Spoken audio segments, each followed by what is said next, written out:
Olá, queridos irmãos, queridas irmãs. Quem vos fala aqui é o pastor Ronaldo Guedes Bezerra, da Igreja Evangélica Avivamento Bíblico aqui no bairro do Tucuruvi, na zona norte da cidade de São Paulo.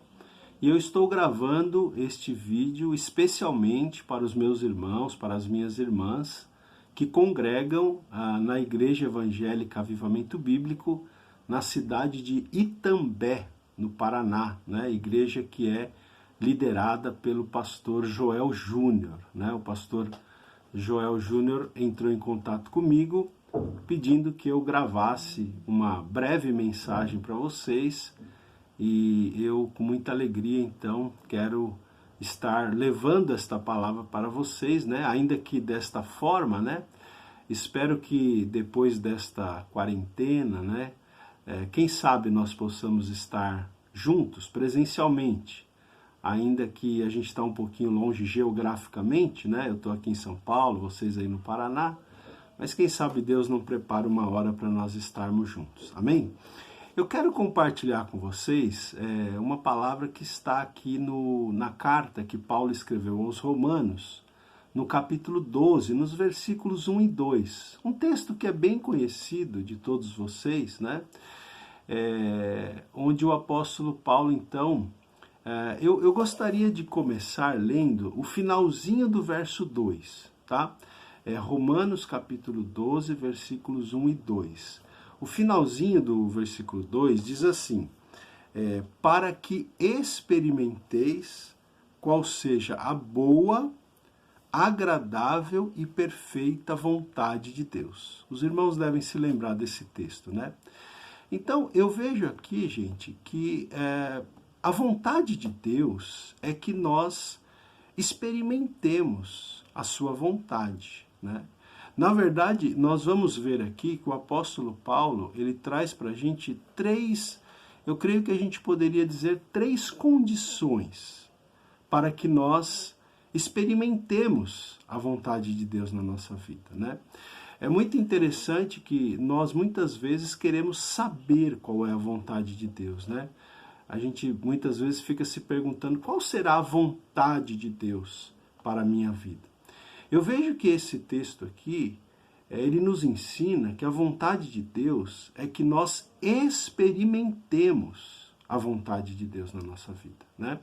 Ou seja, no decorrer do tempo, nós não apenas podemos, né, com a permissão de Deus, nós não apenas podemos ir conhecendo qual é essa vontade, como mais do que conhecer, nós podemos experimentar a vontade de Deus, e que o texto diz pra gente que essa vontade ela é boa, ela é perfeita e ela é agradável, né? Então devemos desejar não a nossa vontade, né, gente? Mas a vontade de Deus. Porque a vontade de Deus, sim, ela é boa, ela é perfeita e ela é agradável. Então, a gente tem aqui três condições, vamos dizer assim, três passos, para que nós, até mais do que conheçamos, para que nós experimentemos essa vontade que é boa, que é perfeita e que é agradável, essa vontade de Deus, né? Então, quais são essas três condições ou esses três passos? O texto começa dizendo assim, olha, agora eu vou para o verso 1, tá? Romanos 12, 1. Rogo-vos, pois, irmãos, pelas misericórdias de Deus, que apresenteis o vosso corpo por sacrifício vivo, santo e agradável a Deus, que é o vosso culto racional, né? Então, aqui eu vejo a primeira condição para que nós experimentemos a vontade de Deus na nossa vida, tá? Primeira condição aqui é que nós apresentemos o nosso corpo a Deus em sacrifício, tá? Mas eu gostaria de destacar com vocês as palavras que o apóstolo Paulo usa aqui. Ele escreve com muita intensidade, né? Ele está dizendo, rogo-vos, peço-vos. E até ele diz aqui, né? Pelas misericórdias de Deus, né? Alguns estudiosos da Bíblia entendem que é como se Paulo estivesse falando, olha gente, pelo amor de Deus, eu peço para vocês, irmãos, eu rogo para vocês, irmãos, pelas misericórdias de Deus, pelo amor de Deus, que vocês façam o seguinte, que vocês apresentem o corpo de vocês como sacrifício. Apresentem o corpo de vocês como um sacrifício. Apresentem a vida de vocês como um sacrifício. E aí ele dá 3 palavras aqui para qualificar como deve ser esse sacrifício, né? Um sacrifício vivo, santo e agradável a Deus, tá? Então veja, irmãos, nós temos que apresentar a Deus o nosso corpo, a nossa vida como sacrifício, não para nós obtermos alguma bênção, né? Não é fazer um sacrifício para ver se então a gente alcança a bênção de Deus como resultado daquele sacrifício. Não é isso. Na verdade, todas as bênçãos que nós recebemos de Deus, a começar pela salvação e todas as outras, elas são manifestação da graça de Deus, né? Nós não recebemos nada pelos nossos méritos, né? Tudo é graça de Deus, tudo é bondade de Deus, né? Tudo nos vem pelo amor de Deus, pela graça de Deus. Então você não deve oferecer a sua vida, o seu corpo como um sacrifício a Deus para obter algo em troca. Você deve fazer isso como gratidão a Deus por aquilo que Ele já fez por você. Deus já te deu a salvação em Cristo Jesus. Deus já nos deu em Cristo toda sorte de bênçãos espirituais nas regiões celestiais em Cristo Jesus, como o apóstolo Paulo nos ensina lá em Efésios capítulo 1. Então, quando nós oferecermos o nosso corpo, a nossa vida como um sacrifício a Deus, não é para nós obtermos algo, né? Mas é uma maneira de nós sermos gratos a Deus por aquilo que Ele já fez. Não é uma atitude que nós realizamos para ver se Deus faz algo por nós. Mas nós fazemos isso como gratidão por aquilo que Deus já fez por nós, né? E como Deus deu, né, a salvação para nós, ali pela pessoa de Jesus Cristo, pela sua morte na cruz, então nós devemos dedicar a nossa vida, consagrar a nossa vida, oferecer a nossa vida, o nosso corpo em sacrifício a Deus, né?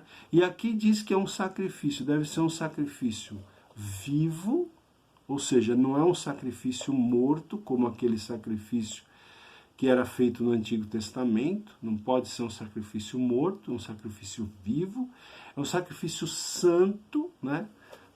Santo significa separado, consagrado para alguma finalidade. Então a nossa vida, o nosso corpo deve ser um sacrifício consagrado a Deus, separado, santificado para Deus, né? E diz mais aqui, vivo, santo e agradável, né? Então esse sacrifício que nós fazemos a Deus, de oferecer a Deus a nossa vida, o nosso corpo, né? Não para obter algo, mas porque nós já obtivemos tudo aquilo que nós precisávamos, tudo aquilo que nós necessitávamos, a começar da salvação. Esse sacrifício, então, ele deve ser feito dessa forma, um sacrifício vivo, santo e agradável a Deus. E aí ele ainda acrescenta que é o nosso culto racional, né?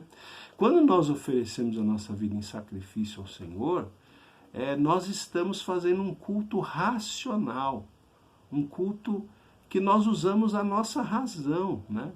Então, por exemplo, agora a gente não está tendo condição de sair das nossas casas para congregar por causa desse tempo de quarentena. Mas quando você faz isso, quando você sai da sua casa, né? Quando você deixa o conforto do seu lar, você poderia estar ali, né, sentado no sofá da sua casa, assistindo um filme, uma série, né? Quando você abre mão daquele tempo de descanso que você poderia ter para estar ali na igreja, né? Isso é um sacrifício, você está fazendo um sacrifício a Deus, né? Quando você se dedica em um ministério da igreja, quando você utiliza os seus dons, os seus talentos, as suas habilidades, né, para abençoar a obra de Deus, isso é um sacrifício a Deus que você está fazendo. Né? Volto a repetir, não para receber nada, mas porque você é grato por aquilo que Deus já te deu. Né? Então, esse sacrifício, que deve ser vivo, santo e agradável, também é o nosso culto racional. Né? É um culto que nós oferecemos a Deus, sabendo o que estamos fazendo e por que estamos fazendo. Não é apenas uma coisa emocional, mas é um culto racional, tá? Que a gente faz com a razão, inclusive, ok? Muito bem, então essa é a primeira condição, tá? Para que nós experimentemos a boa, perfeita e agradável vontade de Deus para a nossa vida.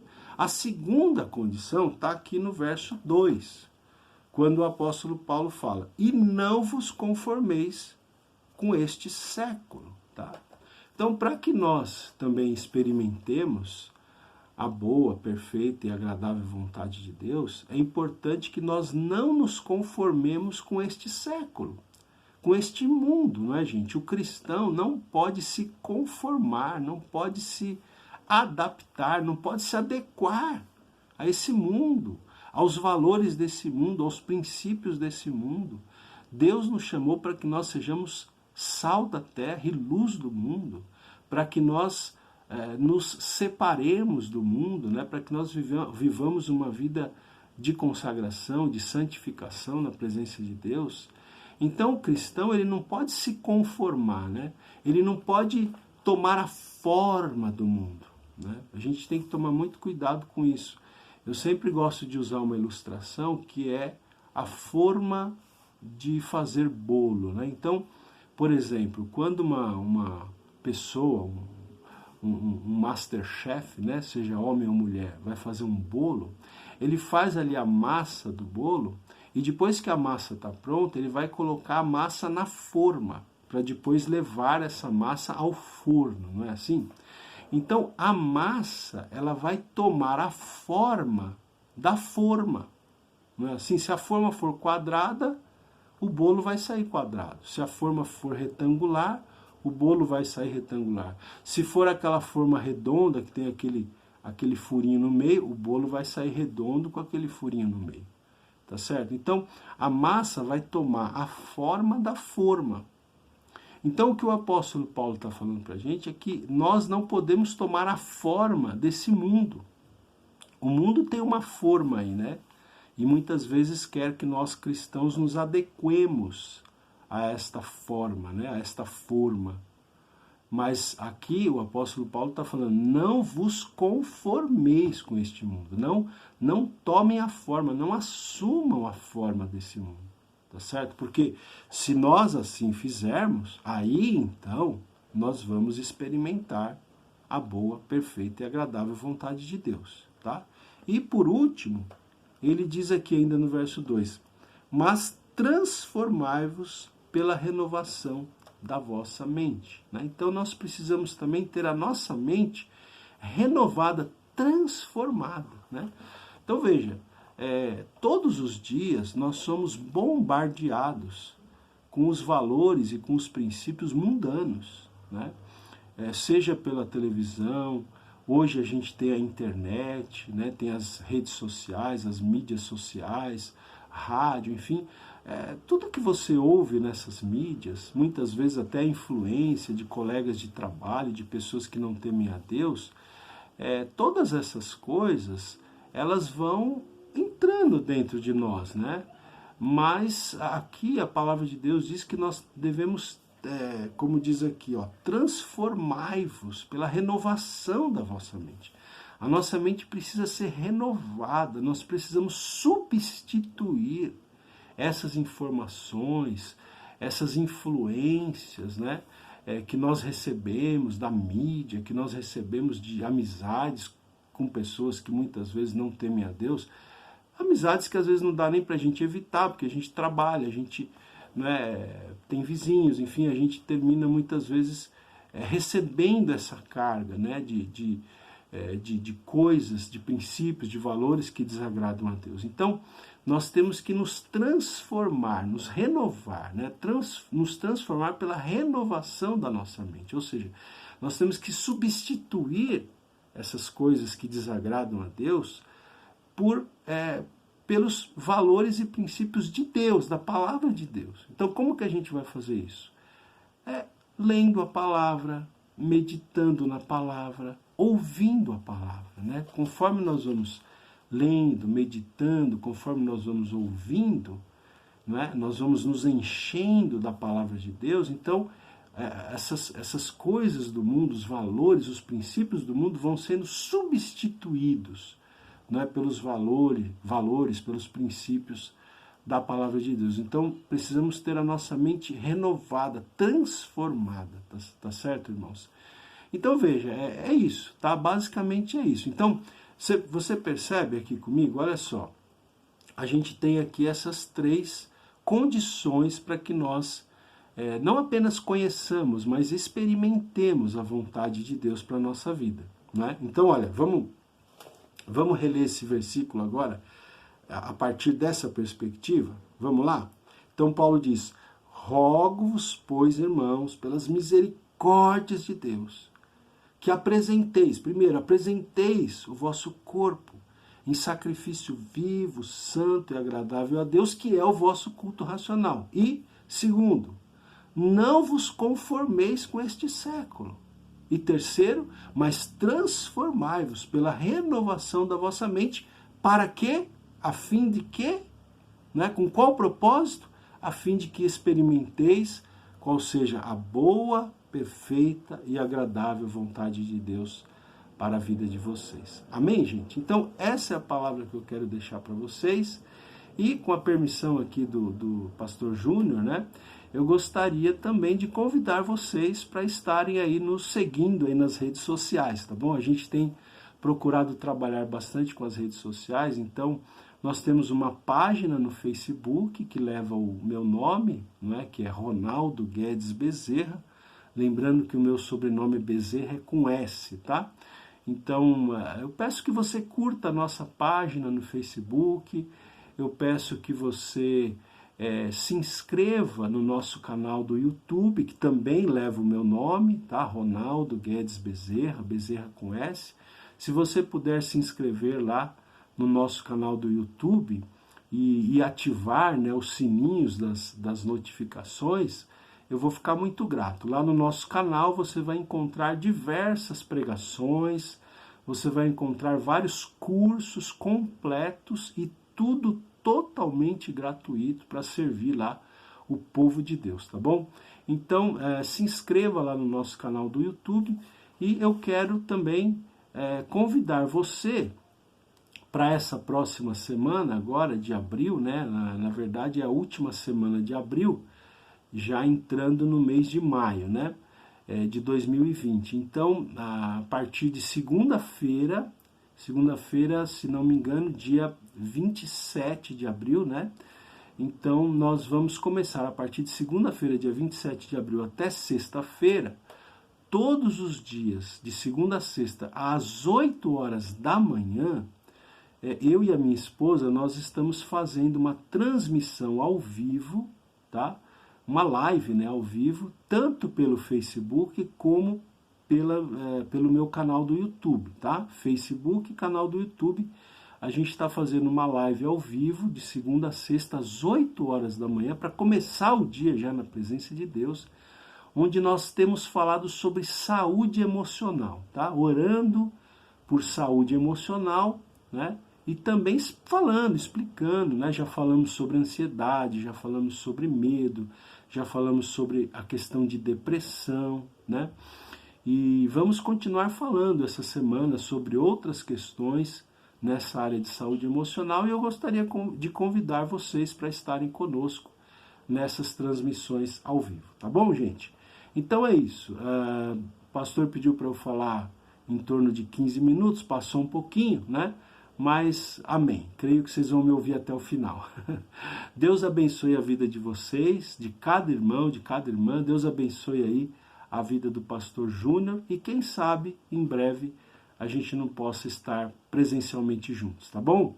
Um forte abraço, amo vocês em Cristo, um beijo a todos vocês.